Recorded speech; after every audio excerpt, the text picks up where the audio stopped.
All right, Gary with IQ Munitions. We're here today to demonstrate the removal and disassembly of the trigger group on the Deerfield carbine, the Ruger 9944 Deerfield, to install our extended magazine release.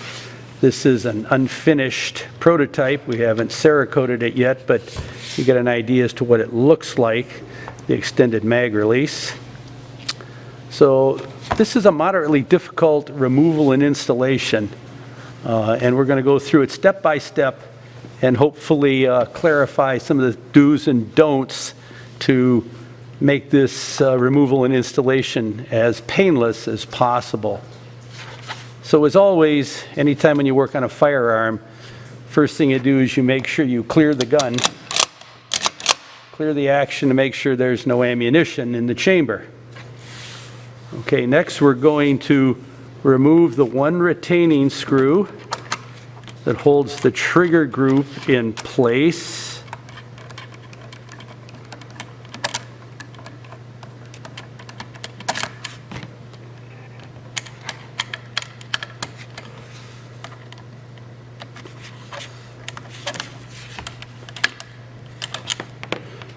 Right. The trigger group now will just rock out in your hand.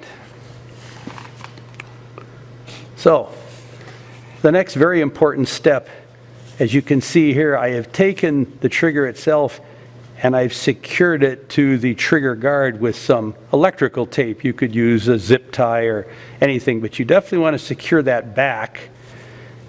And the reason being is once we pull these hammers, this hammer spring and the hammer, it will allow the trigger to flop excessively if we don't have this held back, and you will lose a tiny spring underneath the trigger itself, and it will be very difficult to get that back in. So, okay, so we've got the trigger group in our hand. Once again, you can see our extended magazine release here. So we're going to disassemble this and then reassemble it. So first and foremost, we're going to release the hammer here so we can get at it right there, and you can see the hammer spring here.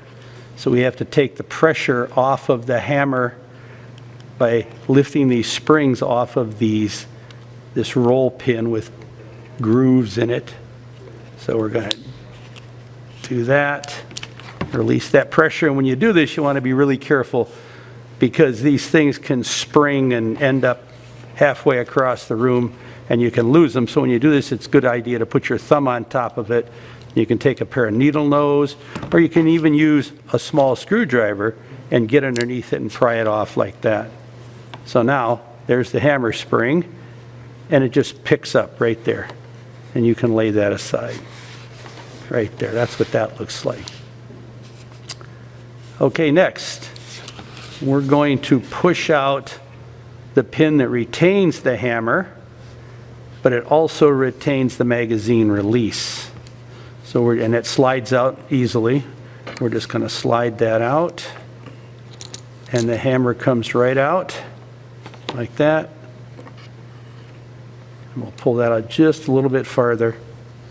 And now the magazine release, if we look inside there, you can see the head. It's part of the magazine release, and it fits up inside this torpedo body that moves back and forth and actually retains the magazine once it's installed in the gun. So, okay, our hammer pin has dropped out, so I'm just going to rock this forward, and now you're looking at what holds the magazine release in. Now, of course, the factory mag release looks identical to this, but it doesn't have this paddle on the end. So these two springs like to come out of there, so just be careful you don't have those spring across the room. So this right here, this is the plunger body that actually retains the magazine at the rear of the mag opening right there.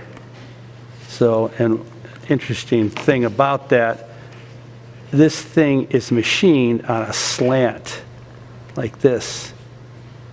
And you won't be able to reassemble it if you get it in backwards, because you can't get the head of the magazine release up in there and get it in the gun that way. So you always want to make sure you can see this machined cut here is right at the edge of this bevel. Then that's the way it has to go back into the gun. All right. So now we've got it disassembled. We haven't lost any springs. So now we're going to put it back together. So we're going to insert this thing into that barrel right there. Now here's one thing. I'll see if I can show you this. Right up inside this opening here, you can see that there's an opening, a bigger opening here in this slot.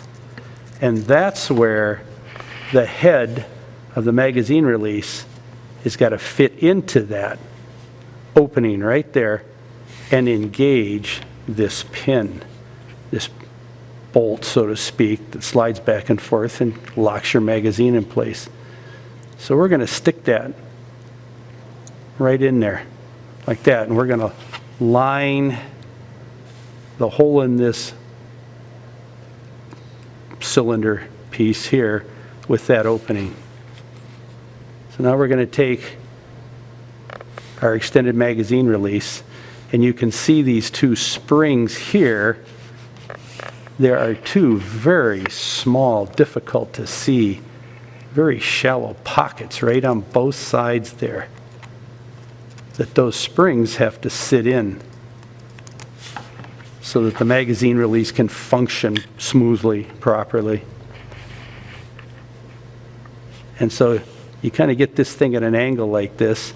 And these springs here on the magazine release aren't going to, by themselves, jump right into that hole. The hole's too shallow, so they squirm around.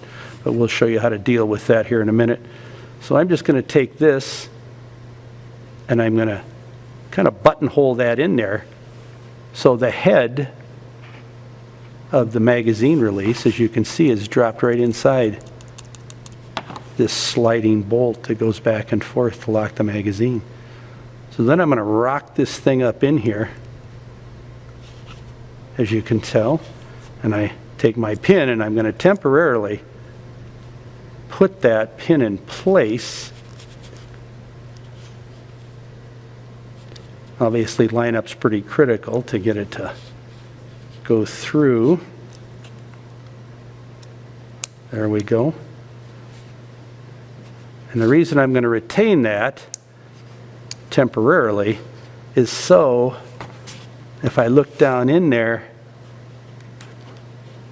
my springs aren't exactly nested in that pocket correctly.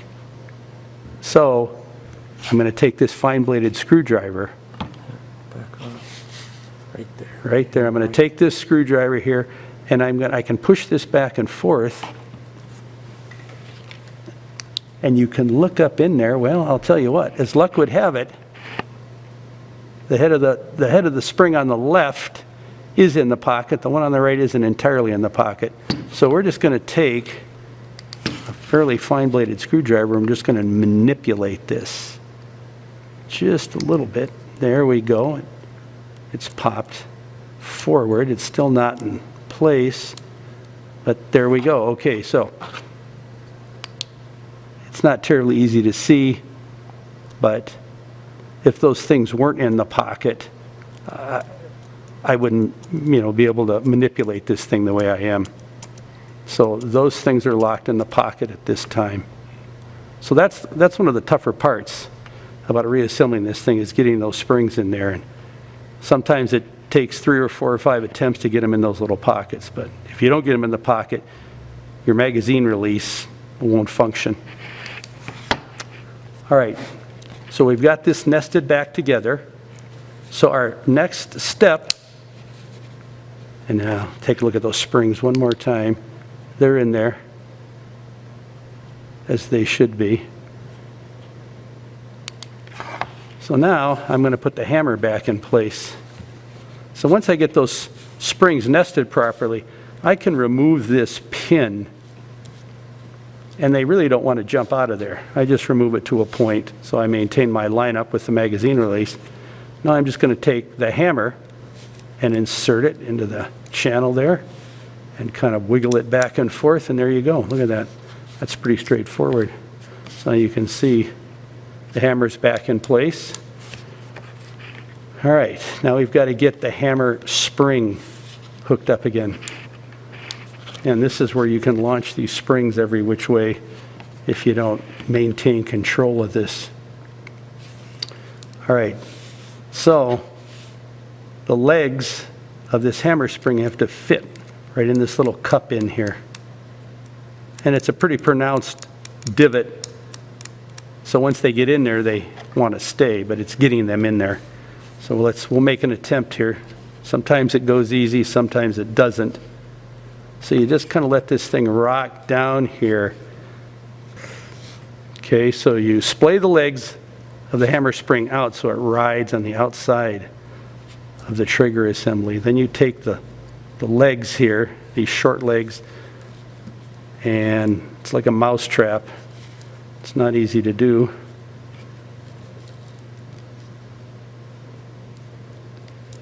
You take these heads and you shove them into that pocket.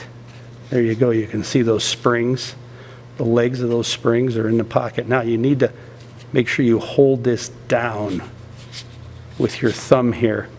So now we've got to take this leg of the spring, and I'm going to pick it up and I'm going to set it right in that groove right there.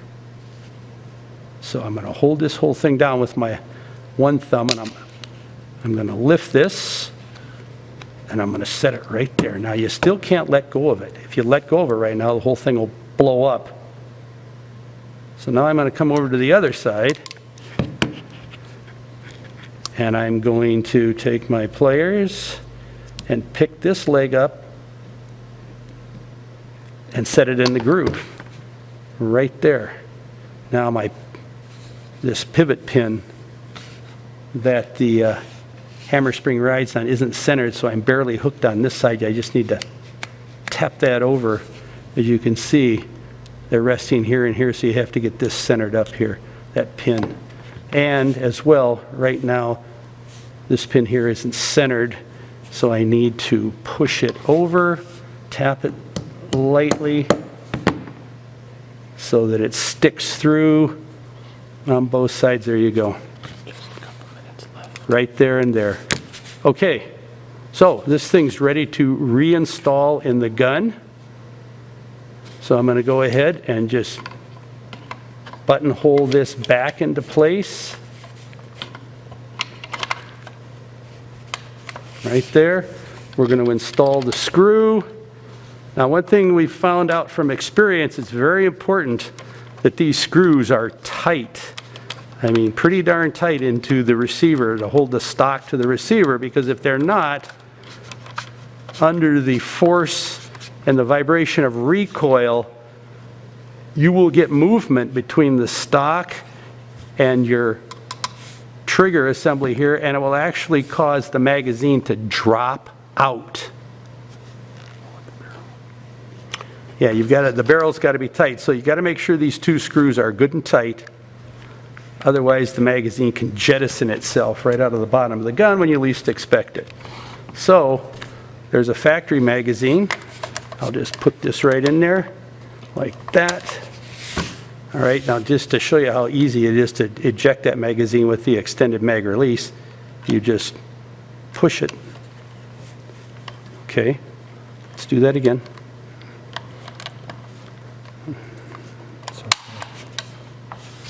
It should typically just drop right out of there. Excellent. Here's our 10-round magazine. So again, you put it in like so, and it just comes right out. In and out. So that's how you do it.